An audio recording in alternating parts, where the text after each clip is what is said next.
Hello everybody. Today we're going to be learning how to use water-soluble media on Yupo paper. And these are Caran d'Ache colors, and they are all 238, something like that, colors that they make. And Caran d'Ache, their brand for water-soluble crayons is Neo Color, but this is their little logo, Caran d'Ache. They are the Rolls-Royce of water-soluble media. And they also come in really enormous crayons.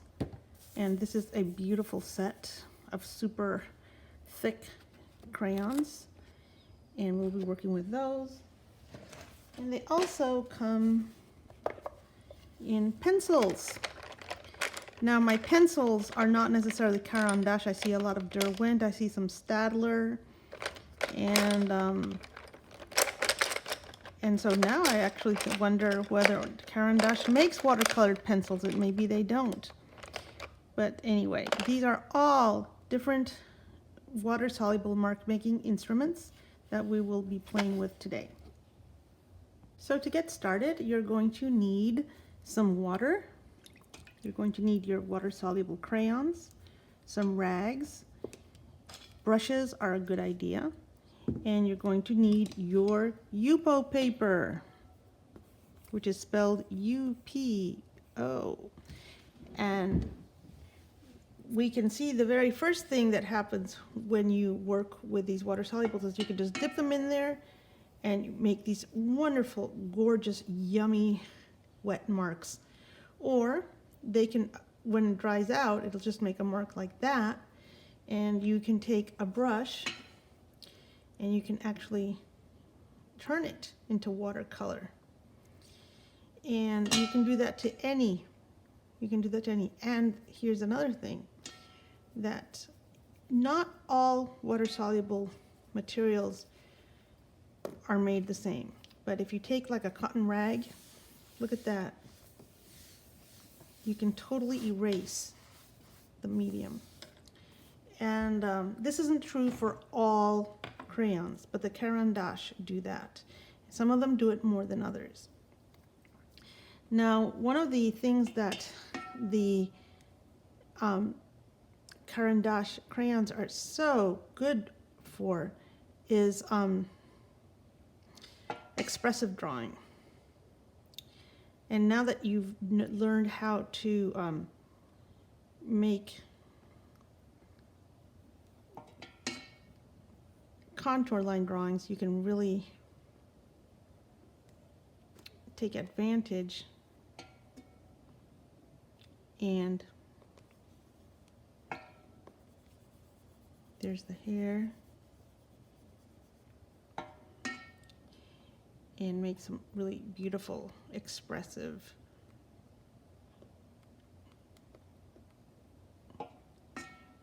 drawings. Okay, and this is actually the back of the knee there. And you know what? I don't like that, so I'm just going to erase it. And I smushed there, and that looks very beautiful. I like that. We can actually add a little bit of value in here. I can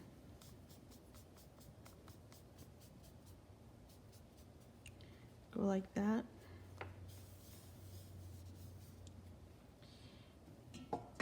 Redraw.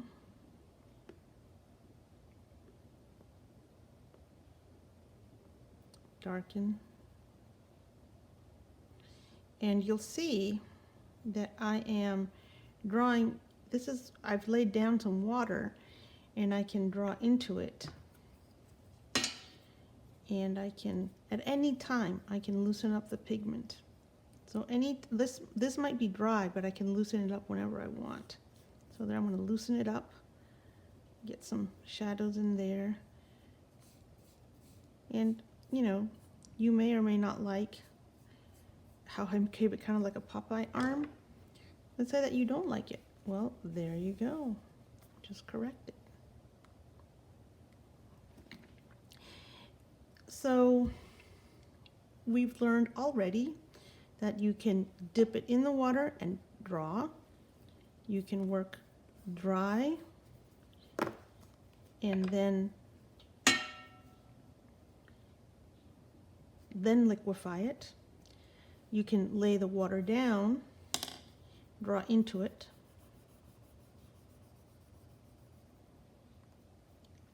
I'll use a different color.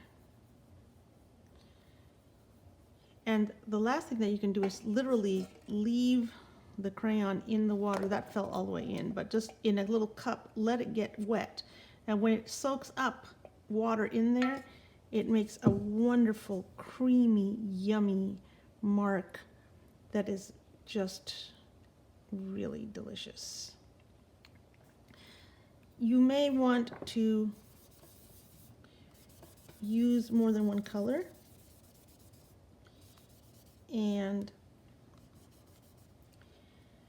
these are sort of a classic, this is a classic color combination where you have your cool blue, your cool dark, and your warm dark. So a burnt umber, like a deep indigo or something. You have a warm color, which would be your yellow ochre, and another medium warm color, medium in value, which is your iron oxide. And so let's say I could put the medium value in here to indicate the lights that are inside the shadow areas. So it's lighter than the blue, but it still reads as a dark. And the yellow ochre, you maybe would put over here to read as the light.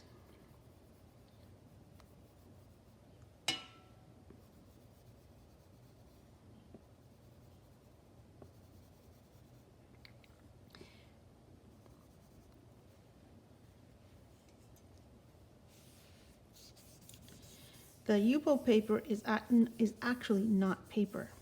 It is plastic. And what's really great about it is that when any area that has these light veils of color, when they dry, they will dry spectacular. And so they're just gorgeous. Okay.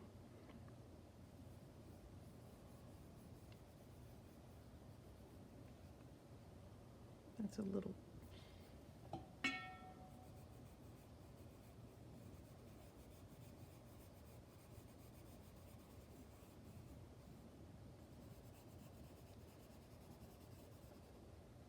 Okay.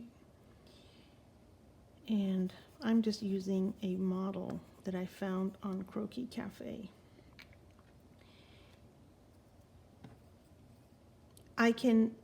The thing about the Caran d'Ache crayons on the Yupo is that you can revive them.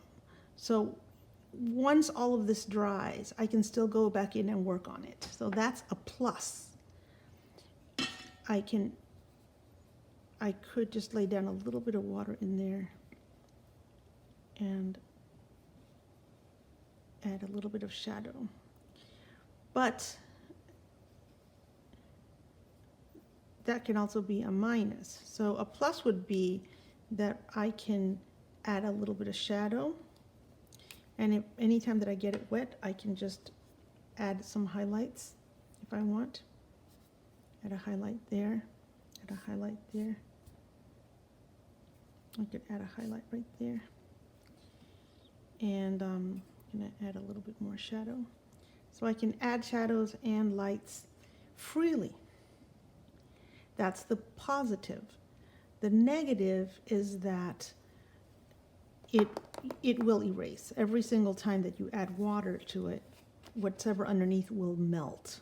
So you can't draw on top of it. Like I cannot create an area of value on top of it without erasing what's underneath.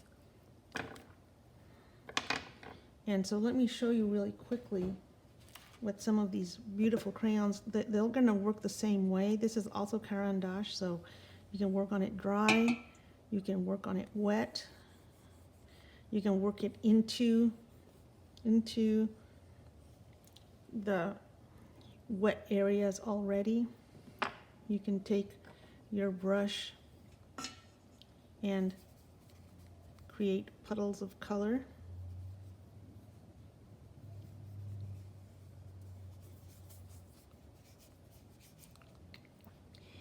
And then you can just grab a few pencils here. And the pencils are, these are a different brand, so they may not erase as well. This is a Stadler, this is a Derwent. Let me find another Derwent. Oh, this is a Prismacolor, that's not the right one. Let's see. Here's a Derwent. So let's find out which one of those erases more easily. That one erased. Derwent. The Derwent, D-E-R-W-E-N-T, erased completely. The Stadler only erased partially. So almost every country makes their, not every country, but you know, the countries that traditionally create art materials like Germany, France, Switzerland, the United States, they're gonna make their own different brands, but they're all similar. But the Caran d'Ache, which is Swiss, like I said, that is the Rolls Royce. I want to show you how amazing it is. I know that this paper is really expensive, and people are hesitant to use it, but you know, you can just use it and reuse it. And I'm also noticing now that since I let that color sit there for a long time, it did sort of seep into the paper. So I will be drawing on top of the ghost of an earlier image. But you know, this is a beautiful background tone. And I wanted to show you something else too. You can buy at the art supply store. These are some various brands. There's Derwent, mostly they're Derwent. I'm just gonna drop them all into the water, and I want you to see. So what we're looking at is some of these are actually blue. Oops, is that the blue? Possibly, maybe this is the blue. Oops, okay, that one is broken inside the wood, so hence the tip breaks off. This is a graphite, a water-soluble graphite. So you see that it's got that silver gray. So this is not actually a color, right? This is actually graphite. And then some of them, this here is another gray. And I even have a charcoal black, if I can, here's a charcoal. And the charcoal should be blacker, should be darker. So compared to, this is what the normal difference, right? Between silver gray of graphite and the dark black of the charcoal. And I am going to create a puddle again using one of my crayons.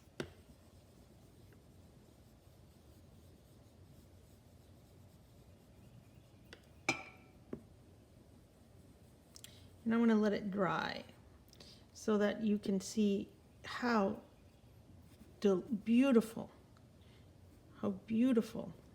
these crayons dry. And every single little nuance that you see in that puddle is going to register.